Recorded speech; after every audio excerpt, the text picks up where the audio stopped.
It's Vern from VFC Archery. So today we've got the third video in this series of making an Osage self bow, and the back of the bow I have taken down to one ring, as you saw at the end of the previous video, with an axe, so no draw knife at this point. We're going to use a scraper on it, but you'll notice before I use a scraper, the next step will be to reduce as much of the wood to get the form of the bow so I don't have to scrape as much off the back of the bow. So you'll see that, and I've highlighted it in red, the basic outline of the bow. It'll be a lot smaller than that, but you're always better to take off less wood than more, and you'll see that I've got the handle area, and then we'll go this way, take a look at it. So you can see that I'm actually going to be removing quite a bit of wood, everything on the bottom of that red line. So it's going to be a lot of wood removal. I'm just going to use the axe, a small axe, to do that. The next step then will be to use a scraper to remove the last ring to kind of give it that final kind of finish. But first, let's remove the wood.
Taken out most of the imperfections, any of the gouges, etc.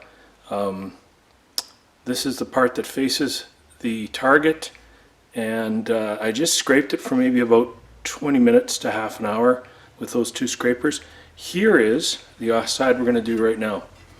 And so from the handle, from this point onwards, this is what it would have looked like beforehand. So you can see there's a few gouges, a few imperfections on it. I have chased this ring with an axe, so I haven't used a draw knife on this bow. It's about the third bow that I've done like this. So you could use a draw knife to do this step, but the reality of it in this case is that I used an axe to chase the ring. So what I'm going to do is I'm just going to put it in my vise, and we're going to lock it in place.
mishap.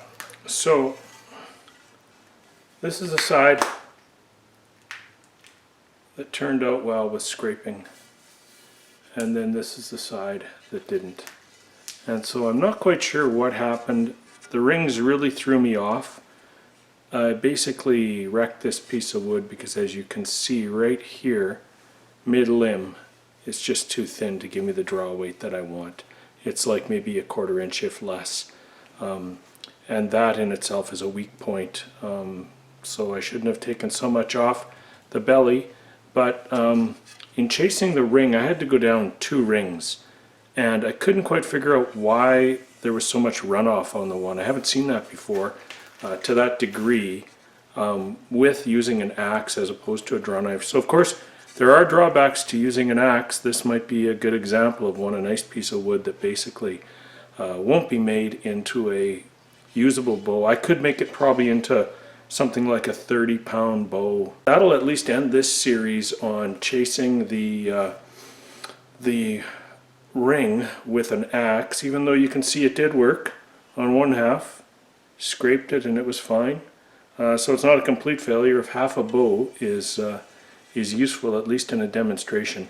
But this half, I don't know what happened. It seemed like I probably went down one more ring than I should have gone down, but I just ran into trouble. I was scraping back up this way until I hit right here. That's when I realized not only was it too thin, but I would probably have to remove a couple more rings, and that would just thin it out far too much. So not everything works out in the bow world, and don't take any wood off the belly until you've got your final ring. I thought I had given myself enough. As you can tell, it's pretty thick on this end, and it was more than enough, but not when you run into trouble with a ring that that just gives you problems. And that's why you do the outside back that faces the target first. Finish that off before you start removing off the belly, or you'll just might end up with a draw weight that's far too low. Vern, VFC Archery, thanks for watching.